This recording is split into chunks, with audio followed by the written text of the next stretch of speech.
What is up, and welcome to the Red and Bold Show. I am one of your hosts, Marc Adams of 49ers Camelot, and I'm joined by Anthony Robertson of 49ers Cutback. Ant, how's it going?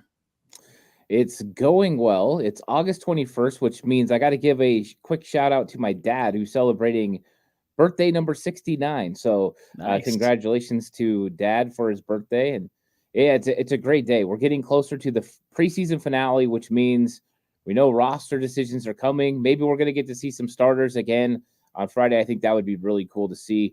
But yeah, football is definitely ramping up at a high level, and I'm excited about it.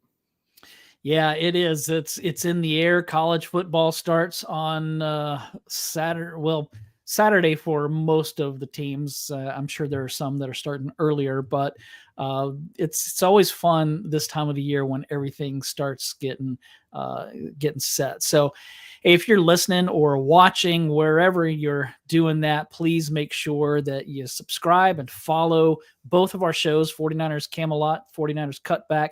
We would appreciate it. It means a lot to us when you do that.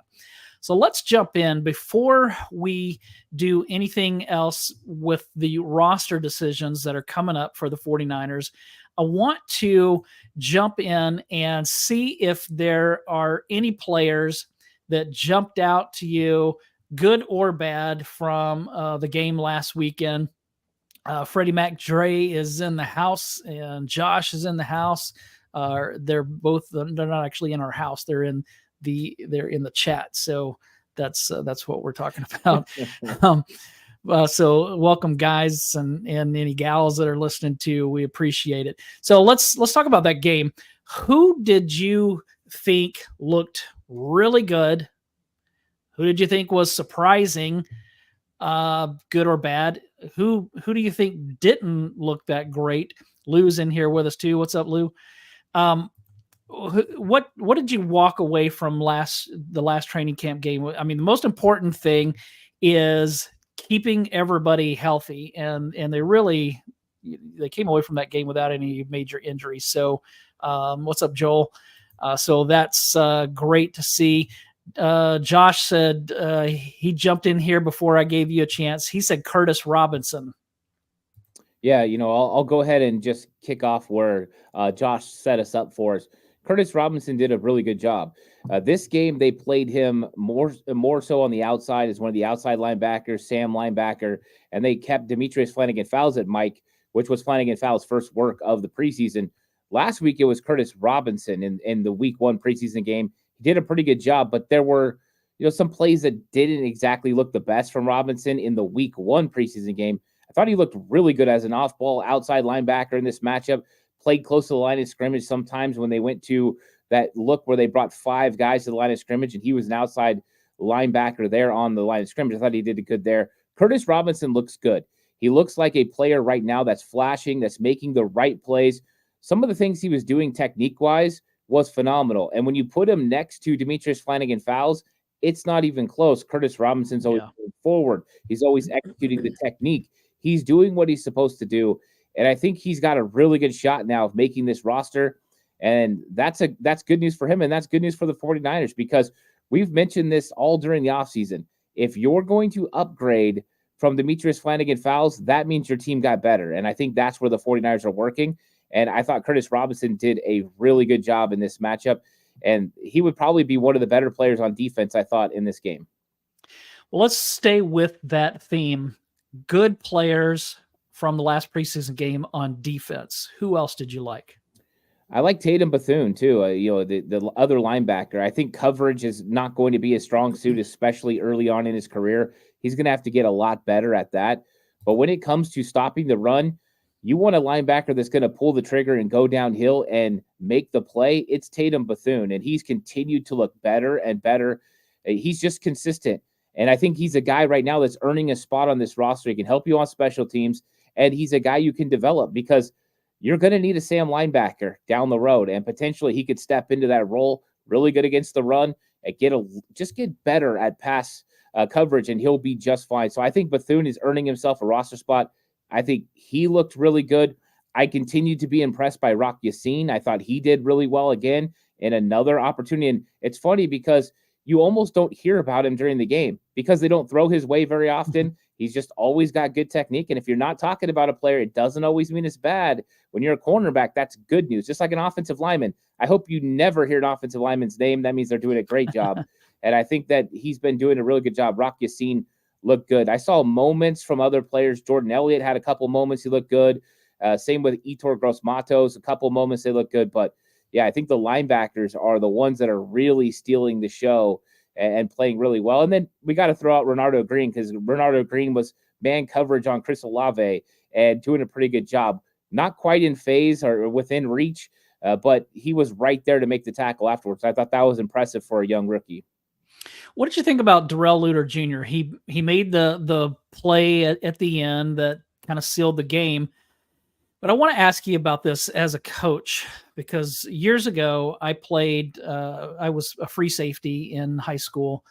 And when we would do drills, I remember them always teaching us, especially the corners, that when the receiver looks back, you look back. It seems like they don't teach that anymore, especially in the NFL. Do you teach defensive backs, especially your corners, that? Or do you teach them differently, like it seems like they are these days? Yeah, usually what the technique is if you're in phase or you're within a arm's distance, you can reach out and touch that receiver. If you can do that and have a hand on, then you can look back at the quarterback. If you look at Renardo Green's first pass breakup where they're running the out pattern, he doesn't look back until the last moment. He knows he's got to make up ground, so he waits for the hands to go up. Once the hands go up, his eyes slightly go, but he puts that hand where his hands are to knock the ball away. So that's kind of the technique. If you're not close enough to have your hand on, you do not look back at the quarterback because you will create separation for that wide receiver. So Darrell Luter Jr., I thought, gave up too much separation in this game.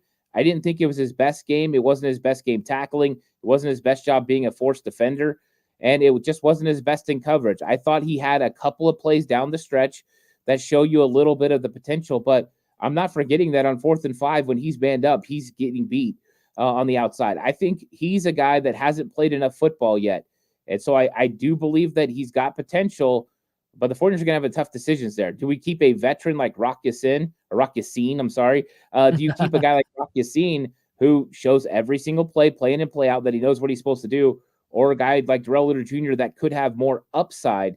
I think that's going to be one of the big questions. But I didn't think his coverage was great, and I was actually surprised. I went to the game on Sunday, and when I left, I was going on Twitter, and I saw everyone saying how good Darrell Luter Jr. played. And I was kind of surprised. I thought, well, maybe I missed something. When I went back to the film, I realized I wasn't missing anything, that it was inconsistent play.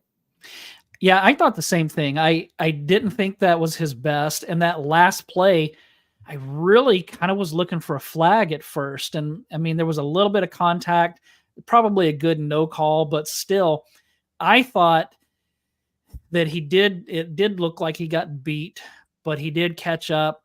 I would like to have seen him turn his head, but maybe he wasn't close enough to do so. Still, that was, I think that call could have gone either way, but probably a good no call. Rick's coming from Chicago. Rick, I'm in the Chicago area, so that's cool. So Josh asked about Luter making the team. We'll get to that here in just a minute. And let's talk offense, who you liked. Lou, starting you off here by saying that you were banging the table for San Francisco to draft Pooney, and you were right. He continues to impress, doesn't he?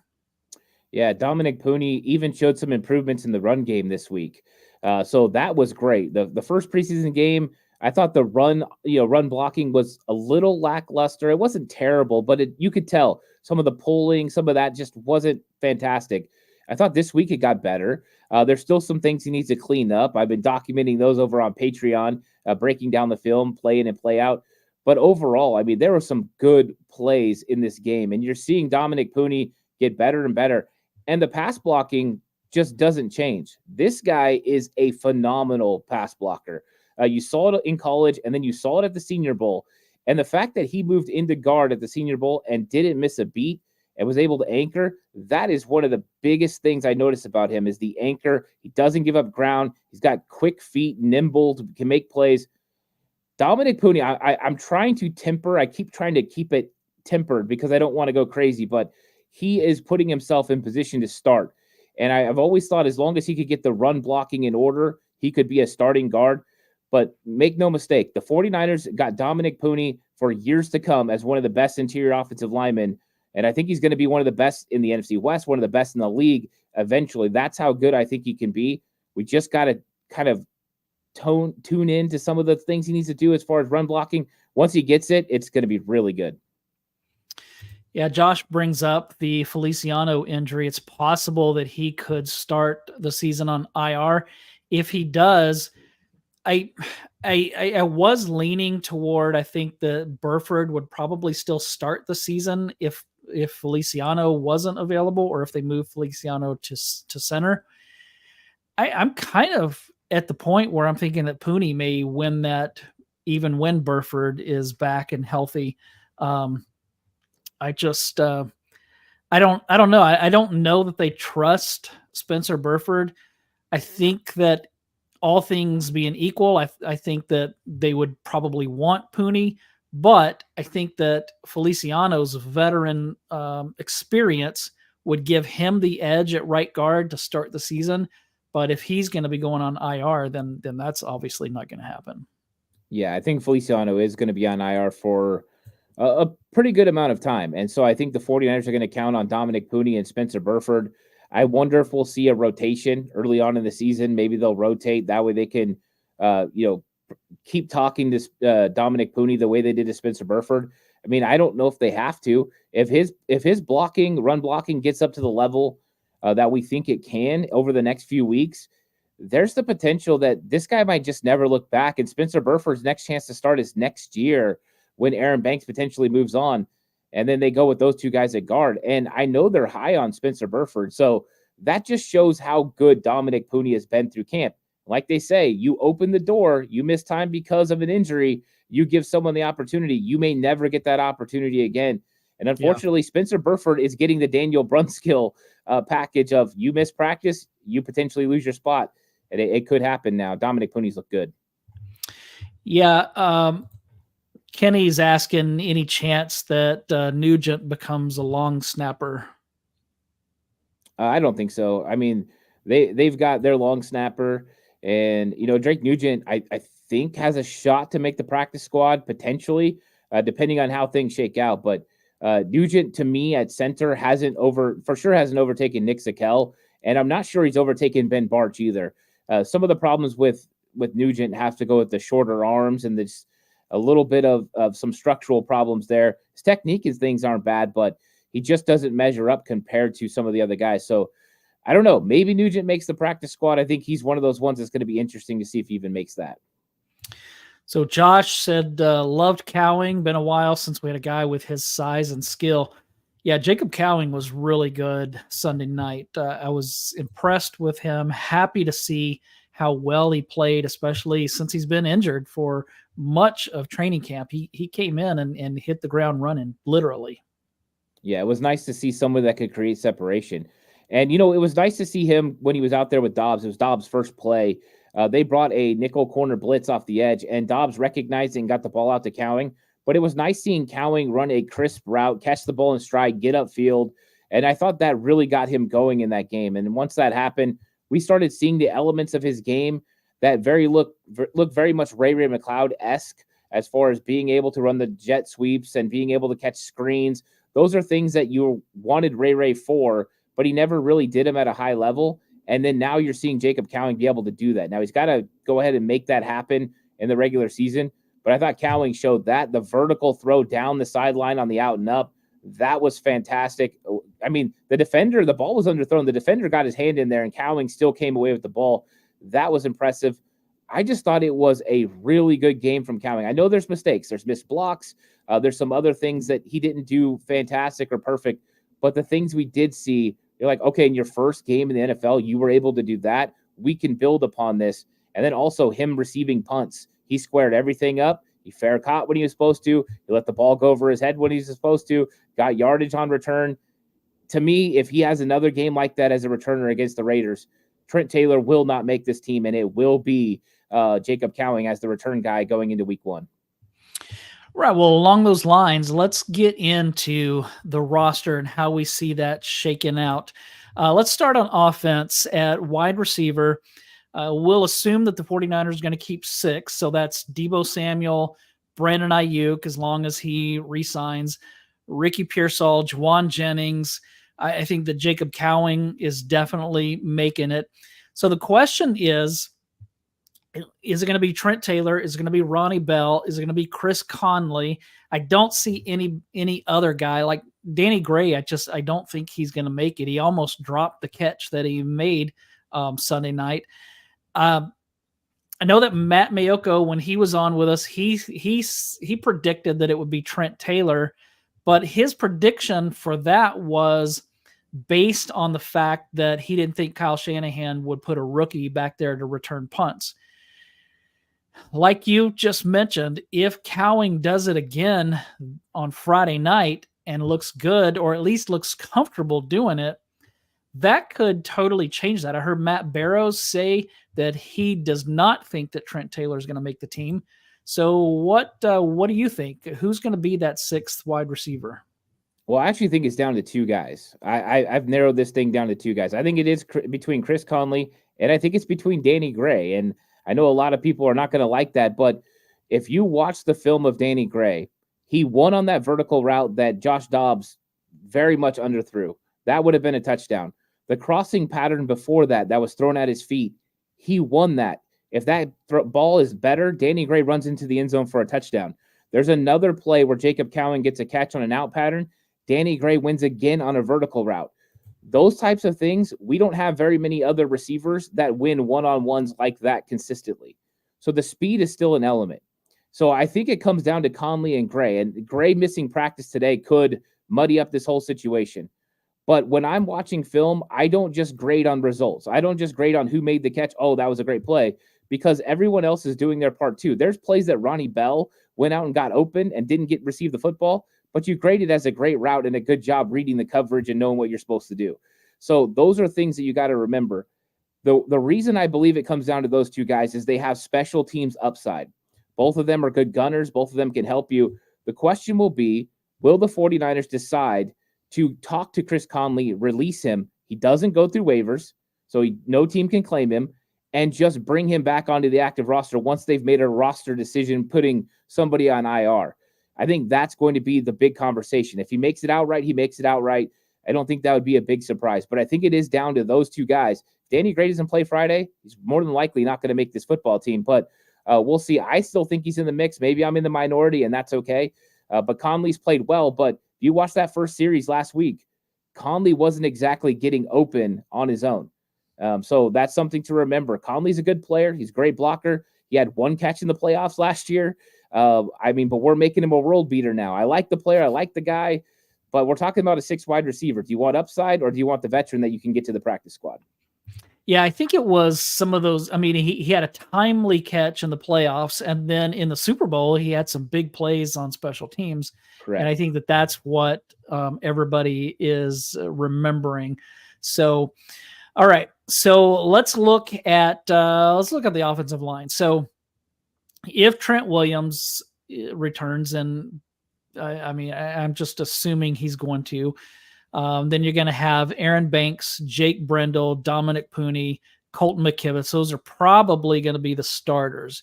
Jalen Moore, Spencer Burford, Feliciano is probably going to be on IR. So who else do you see? We have Chris Hubbard. Do you see him making it? Ben Barch, Nick Zakel. Who else do we have? Drake Nugent. You already talked about him. Jarrett Kingston. A lot of people liked what he did Sunday night. So who else might you see in here in addition to the ones that I mentioned that are for sure going to make it? I think it's going to be Nick Zakel. I mean, Nick Zakel right now he took the center reps in week 1 of the preseason when Jake Brendel was out. Now he took the first guard reps at left guard with Aaron Banks out. He has become the John Feliciano of the interior offensive line while Feliciano's been out. So he's going to be the guy that's the most versatile, that's able to do the job, and they need a backup center. And when Chris Furster was talking last week about the center position, he mentioned the battle for the backup center was between Nick Zakelj, Ben Bartch, and Drake Nugent. And I think with Bartch missing last week because of knee irritation, that definitely opened the door for Zakelj at guard. But Nick Zakelj has outperformed Ben Bartch down the stretch in training camp and through the preseason. He's better in run. He's better in pass protection. To me, this is Nick Zakelj making this roster and kind of fulfilling that hope that everyone had when he first got drafted out of Fordham. So Zakelj is going to make this team. I don't think they're going to keep guys like Hubbard. Maybe they'll eventually bring him back. Once again, another guy that doesn't go through waivers, so you don't have to worry about that. I don't think he's played good enough to potentially make this team. So they're going to have to do something. Maybe Feliciano goes on IR before the 53, or maybe they wait till after and then they make another roster move and bring someone back. So that's going to be interesting to see how they do that. But I think Zakelj has earned himself a role on this team, and he's going to be on the 49ers 53-man roster next Tuesday. Let me get to this since we just talked wide receivers. BV50 asked, do you think Ricky will return punts and kickoffs? If he does, it's not going to be early on. He's missed so much of training camp. I just don't think that they're going to stick him back there. But if they get into a bind where they need it, I don't think kickoffs. To me, it seems like kickoffs are going to go to more running back types. I mean, they have been putting receivers back there, but I don't know that that's going to be Ricky Pearsall's strength. Punt returner, I mean, that's possible, but I don't think it's going to be early. No, I don't either. I think if the injury wouldn't have happened, you probably would have saw Ricky Pearsall, getting some of those returns with Jacob Cowing, because actually Ricky Pearsall has been the most consistent punt return guy at practice when he was out there. He squares up the ball like no business. He's the one out there yelling at Ronnie Bell, hey, run, run, run. He's trying to get him to get onto those footballs. So I don't think Pearsall is going to handle it now. I think it will be Cowing, which is great for the 49ers because Cowing's got that electric speed. So this is a great element for him in this team. But Pearsall's also never been a big part of kick return at practice. You're right. You're spot on. It's been running backs, it's been Debo, and it's been Danny Gray. Those have been the guys that have pretty much handled the role. I know they used Tay Martin, but he wasn't really practiced a whole lot at it because he was injured. So I think it is going to end up being a running back type. And the key is, can we get the ball past the 30? And I think those running backs can. And also, we haven't seen the actual 49ers kickoff return yet. They're going to run it like an outside zone. These things are going to get a lot more interesting. And if they can get around one block, there's an opportunity for some big plays.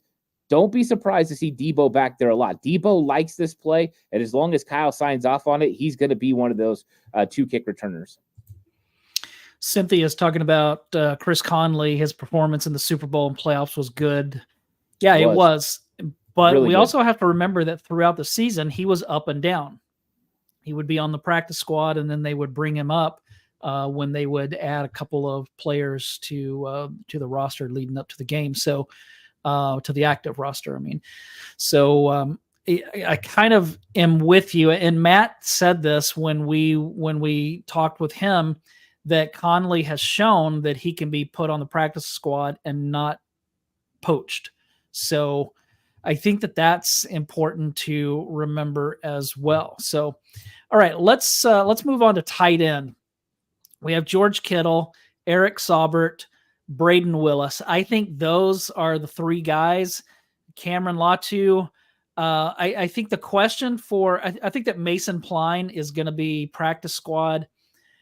Will Latu and Jake Tonjes make it to the practice squad as well?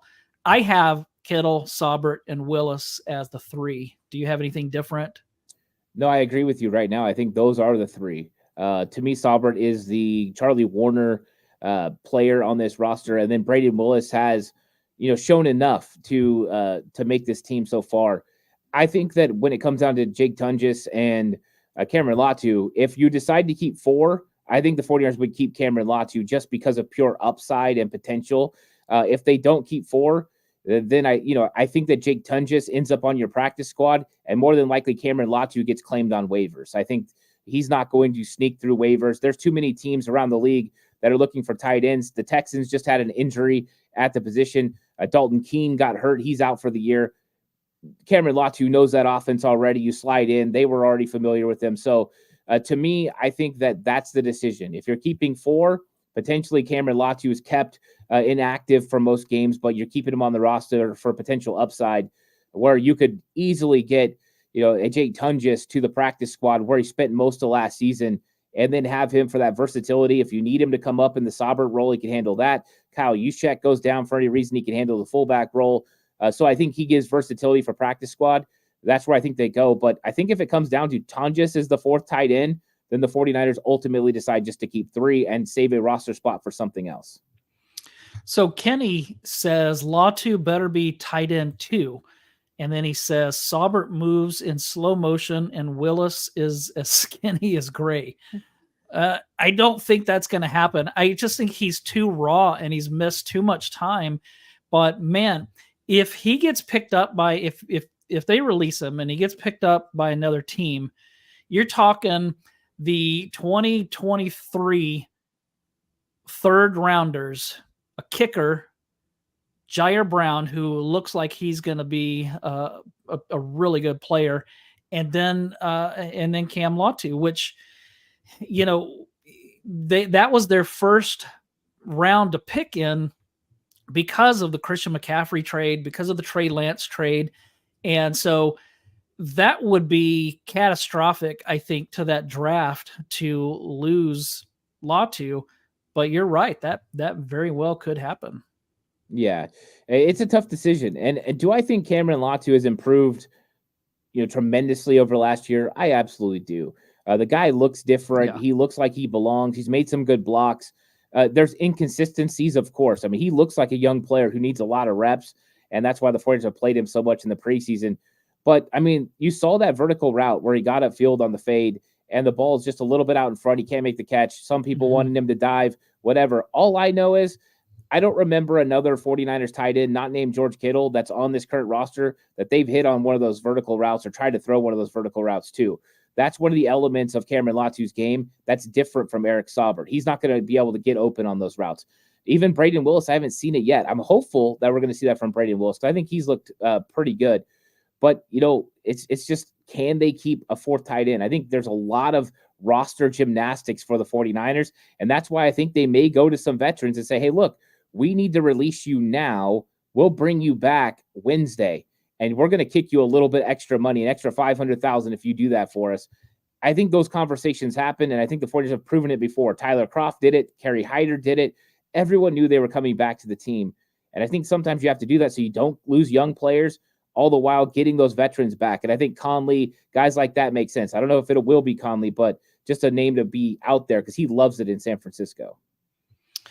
If Latu makes it to the practice squad, if they invite him back and he chooses to join the 49ers practice squad, that's a pretty good indication that he'll stick around, because for him to be picked off of the practice squad, he's going to have to be brought onto an active roster. And I just don't think that anybody's going to bring him onto an active roster at this point because he is a project. Do you see it that way, or do you think that maybe some team does pick him up? I think 100% some team picks him up because you're talking about a lot of these teams, they don't run as many 2-3 tight end sets as the 49ers. So for them, tight end 3 is a guy who plays on special teams and is in there in case there's a mistake. Most teams running 11 personnel. They're not really running what the 49ers run consistently. So yeah, I do. I think he'll get claimed. I think a lot of people saw that upside. And, we've got guys like Scott McCloughan talking about how good he is. Scott McCloughan loved him when he talked to Matt Barrow. So I think that there's still a lot of people that'd be high on Cameron Latu. They're not going to give up yet. But Latu has got a lot of work to do. That's for sure. But he's still a project that could end up. We were ready to give up on Nick Zakelj. And now guess what? Nick Zakelj is going to make this roster. So players like this, that's the reason you don't give up if you don't have to. At fullback, obviously, it's Kyle Juszczyk. There's not really anybody else. At running back, do you think Christian McCaffrey makes the team? I'm just not sure. I don't know that. He might have a shot. That kid's got something there, I think. So obviously McCaffrey is going to make it. Elijah Mitchell, Jordan Mason.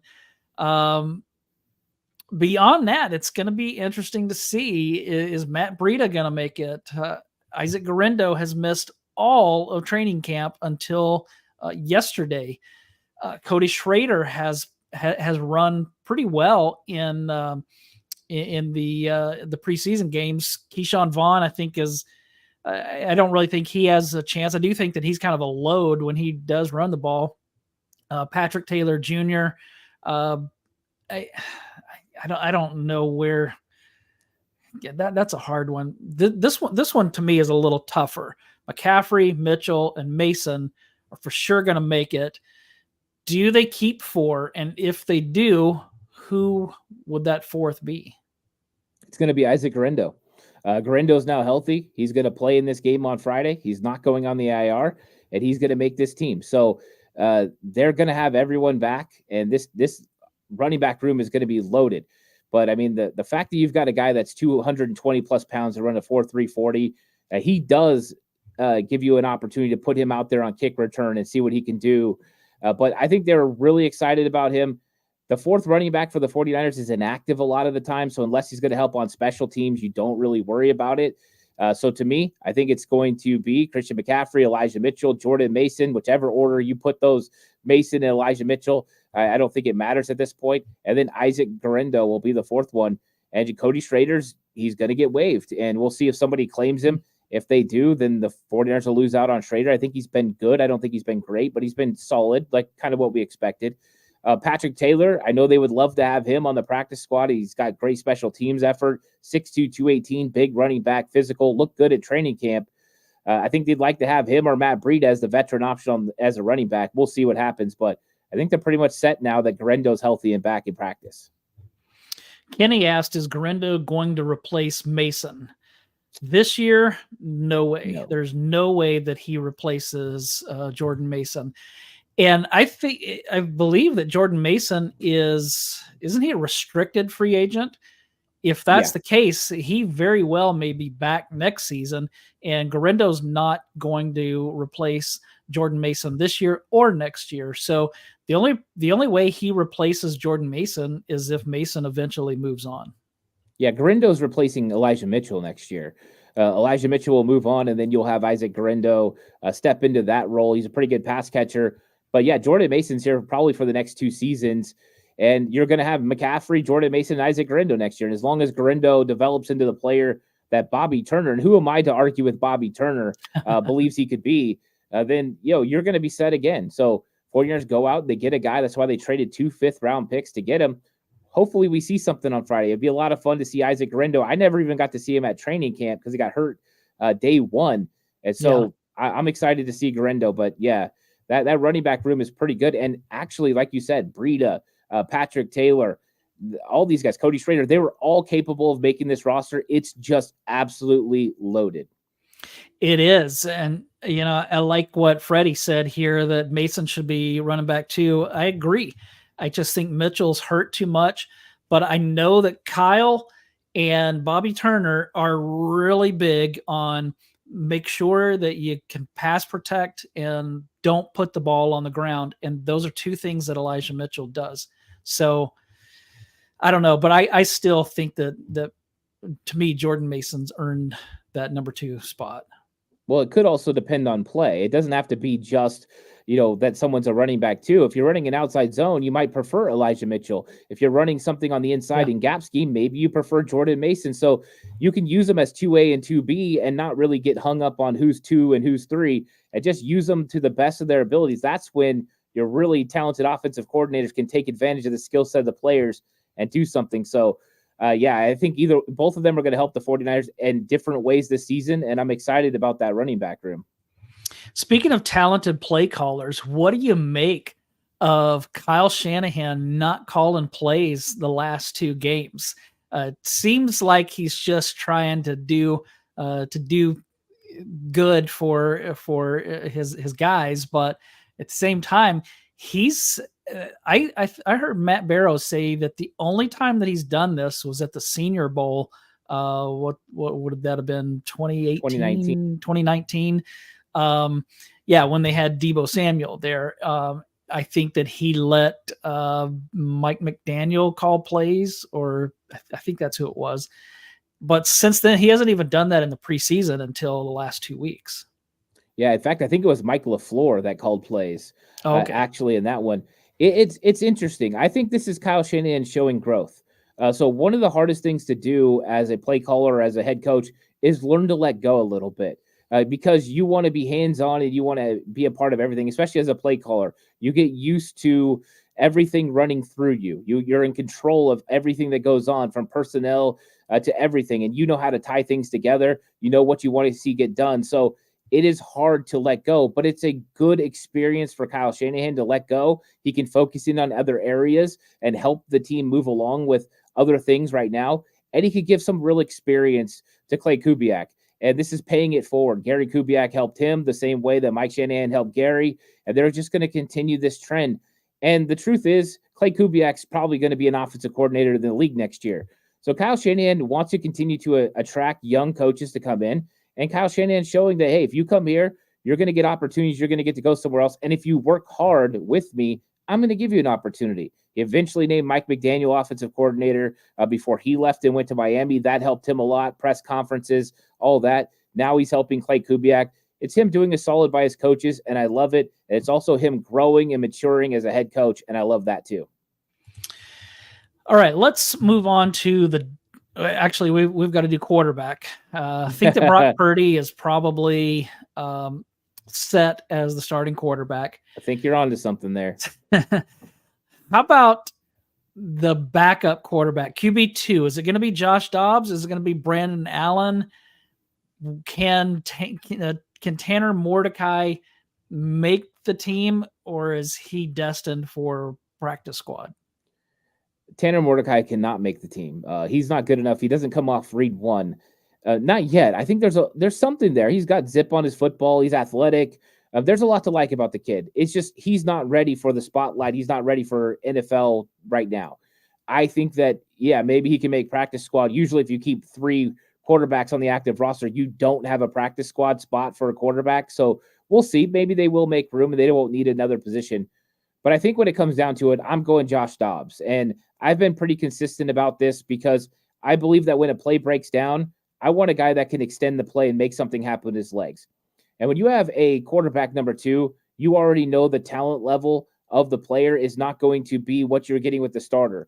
So, yeah, them operating within the offense is necessary, but you also have to have those extra intangibles that are going to help you win a football game. And I think Josh Dobbs has those.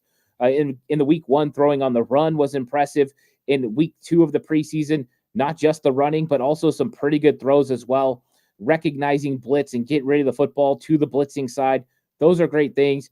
I think both quarterbacks have played well. I think both quarterbacks have earned a roster spot for the 49ers this year.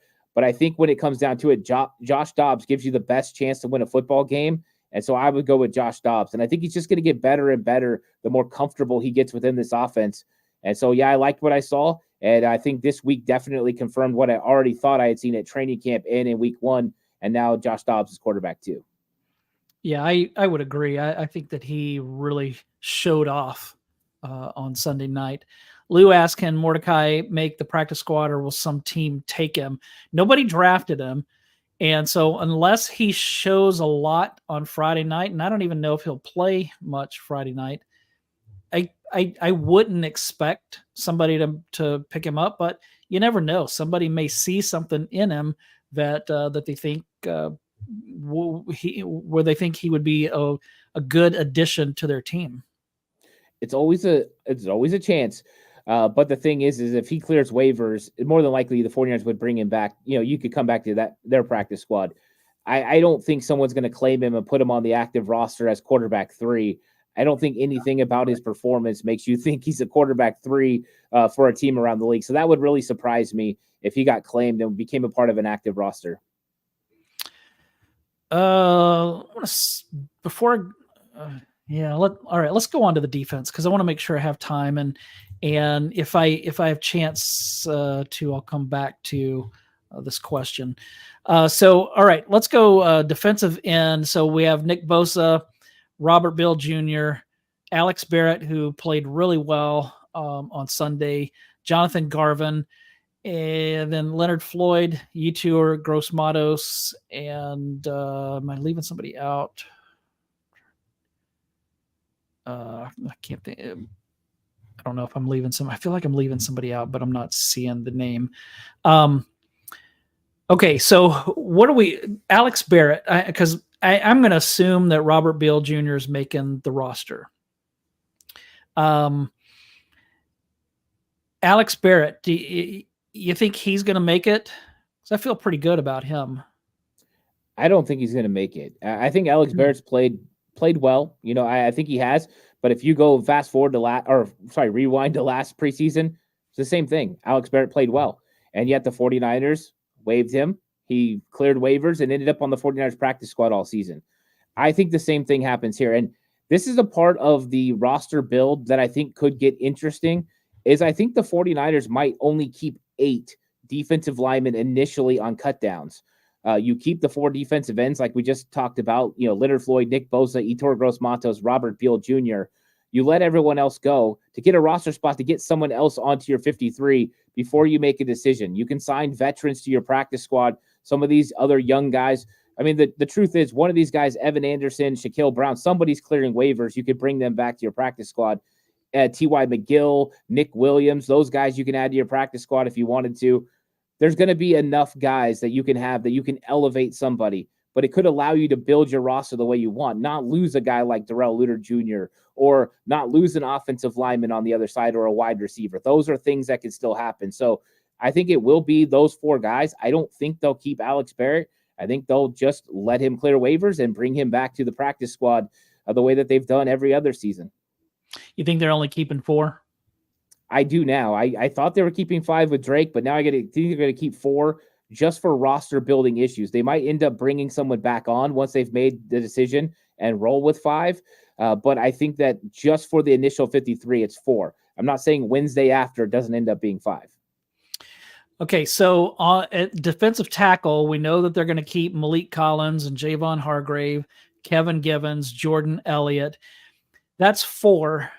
I don't know how many they usually keep more than that. I don't know how many they might keep, if it's 5 or 6. Kalia Davis is injured, so I'm not sure when he's going to be back.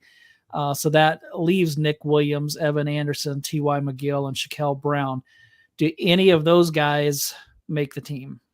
No. I think you cut them all. I think you cut, waive, release, do what you got to do. And then you decide. I mean, you're going to put Kalia Davis on the IR either before the 53, and then you have to bring him back, or after initially. But I don't think any of those guys have done well enough to think that they, wouldn't claim waivers. And I don't think like Evan Anderson has looked so much better than Shaquille Brown that you're saying, okay, well, we can't lose Evan Anderson if he gets claimed by waivers. I think people latched onto him a lot like they did last year to Il Manning on offense. And I think Evan Anderson hasn't had a great training camp or preseason. He's looked a lot like Darion Daniels that they had a few years ago. He can clear waivers. He can get back to the 49ers practice squad. And if he doesn't, do it with Shaquille Brown. And so I think that this is another way for them to free up a roster spot to keep someone at a different position, and then Wednesday approach it however they need to approach it. But T.Y. McGill and those guys could easily be elevated. And so I'm not really worried about it. T.Y. McGill's been doing it with the 49ers for like 2 years. And I think he's played as good or better than Evan Anderson right now, even though Evan Anderson way more upside than T.Y. McGill. I don't think anyone would argue with that. Yeah.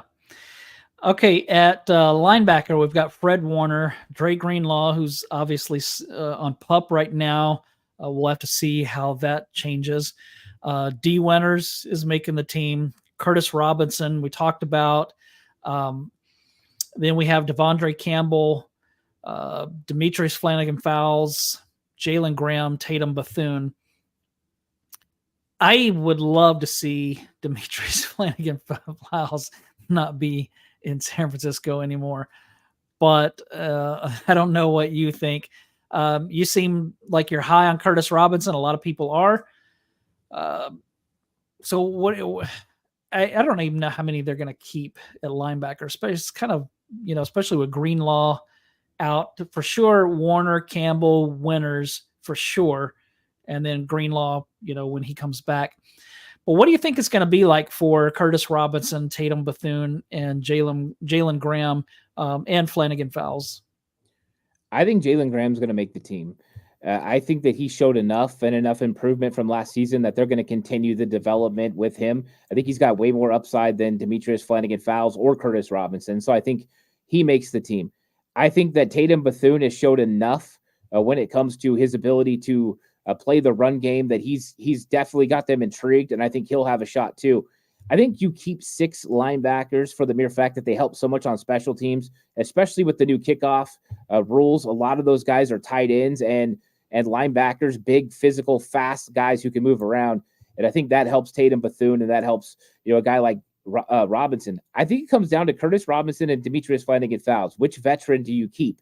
And I think they both play Mike linebacker. They both can play outside linebackers. They're both good on special teams. It comes down to who is better for your football team. I think when you look at it, Curtis Robinson has so far been the better linebacker. If they go off of that, they're going to keep Robinson. I think he showed loyalty to this team as well, but they definitely have loved Demetrius Flanagan-Fowles for a long time. I think they got him as an undrafted free agent, and they've developed him into this player. But they were hoping he was going to be Azeez Al-Shire, and he's definitely not that. My problem is when I watch the film, I get so frustrated with DFF. His feet do not move. They're stuck in mud. And he doesn't read very fast, where the other guys are all reading faster. Jalen Graham. I mean, all the linebackers are out reading him and getting where they're supposed to be. I don't know how you keep DFF with this football team. I think it's time to cut bait. I just don't know if the 49ers will absolutely pull the trigger on that, but I would keep 6. It would be a lot of young guys to go with Curtis Robinson, Fred Warner, and Devondre Campbell. At cornerback, we obviously have Charvarius Ward and Diamador Lenore, Isaac Yedem. Ambry Thomas is injured. I think that he may have been cut anyway. Not Tracy Walker. He's a safety. Rocky Scene, Sam Womack, Darrell Luter Jr., Renardo Green, Chase Lucas. What do you think? Do you think they're going to keep 6? I think they're going to try to. I think by kind of limiting the defensive line initially, and some of the injuries are opening doors for that. I think they're, who the usual Charvarius Ward, Diamador Lenore, Renardo Green, and Isaac Yedem. They're all locks to make this roster. And then I think after that, Rock Yassin was in a battle with Darrell Luter Jr. and Ambry Thomas. I think if you're going off play, Rock Yassin has won that battle. Now, he's another player that's a lot like Chris Conley and a lot like these veterans that you can go to and say, hey, Rock, we are going to bring you on this active roster, but we need you to wait till Wednesday. Can you do that for us? So that's a chance that he doesn't initially make the 53, but then is brought back. He's another one of those guys. But I think that potentially he will make it, and they will keep Darrell Luter Jr. too.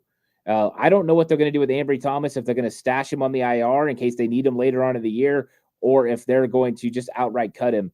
But I think that at some point we'll get a decision on that. They've been waiting on him, Kalia Davis, and John Feliciano. All of them have to start the year on IR if they're going to be a part of this football team. So they've got decisions to make.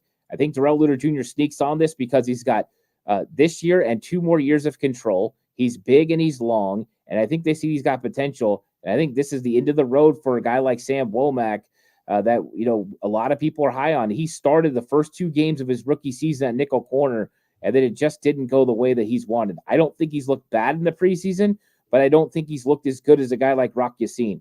And with Darrell Luter Jr., it's complete projection. No training camp pretty much the last 2 years. No real playing time out on the field. I thought it was not great in the second game.